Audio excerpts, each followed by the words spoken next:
Hi மக்களே, இன்றைக்கி ஒரு குட்டி விழாவுக்கு பார்த்தலாம் மக்களே. வேறு ஒன்றும் இல்லைங்க மக்களே. இன்றைக்கி எல்லா ஹாஸ்பிட்டல்லையும் போய் சிவி கொடுக்குறது என் வேலை. பஸ்ஸுக்காக வெயிட்டிங்க மக்களே.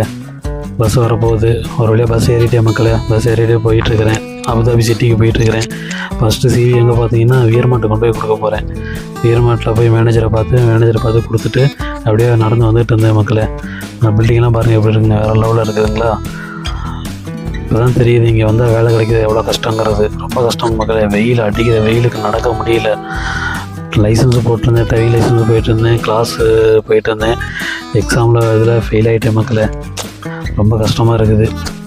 மறுபடியும் நான் ட்ரை பண்ணியிருக்கேன். மறுபடியும் ஃபைல் ஓப்பன் பண்ணி போட்டிருக்கிறேன். நான் அடுத்து நெக்ஸ்ட்டு சான்ஸ் வந்துச்சுன்னா கண்டிப்பாக பாஸ் ஆகிடணும் ஒரு நம்பிக்கை இருக்குது. மறுபடியும் கிளாஸ் போகணும். அப்புறம் பார்க்கிங் கிளாஸ் போய் நம்ம அதை அட்டன் பண்ண 2 கிளாஸ் அட்டன் பண்ணி பாஸ் ஆகணும். பாஸ் ஆனதுக்கப்புறம் தான் ரோட் டெஸ்ட்டு எடுக்க முடியும். கொஞ்சம் நேரம் நிழலில் உட்காந்துருந்தேன். வெயிலில் நடக்க முடியலனால அடுத்து LLH ஹாஸ்பிட்டலில் வந்தேன். அங்கே வந்துட்டு அங்கேயும் சிவியை கொடுத்துட்டு அடுத்து முசாஃபா போய் அங்கேயே LLH ஹாஸ்பிட்டலில் போய் சிவியை கொடுத்துட்டு ஒரு வழியாக பஸ் ஸ்டாப்புக்கு போயிட்டேன். பஸ் ஏறி வந்துட்டு வீட்டுக்கு வந்துட்டேன் மக்களே. வீட்டுக்கு வந்துட்டு குளிச்சுட்டு ஃப்ரெஷ்ஷாக ஆகிட்டு சாப்பிட ஆரம்பிச்சிட்டேன். பசி தாங்க முடியல. காலைல சாப்பிட்டது இப்போ தான் சாப்பிட்றேன். மதியம் லஞ்சு இப்போ தான் முடிக்கிறேன். சரி மக்கள், இதோட இந்த வீடியோ முடிச்சிடலாம். நெக்ஸ்ட் ஒரு நல்ல வீடியோவில் பார்க்கலாம். பாய்.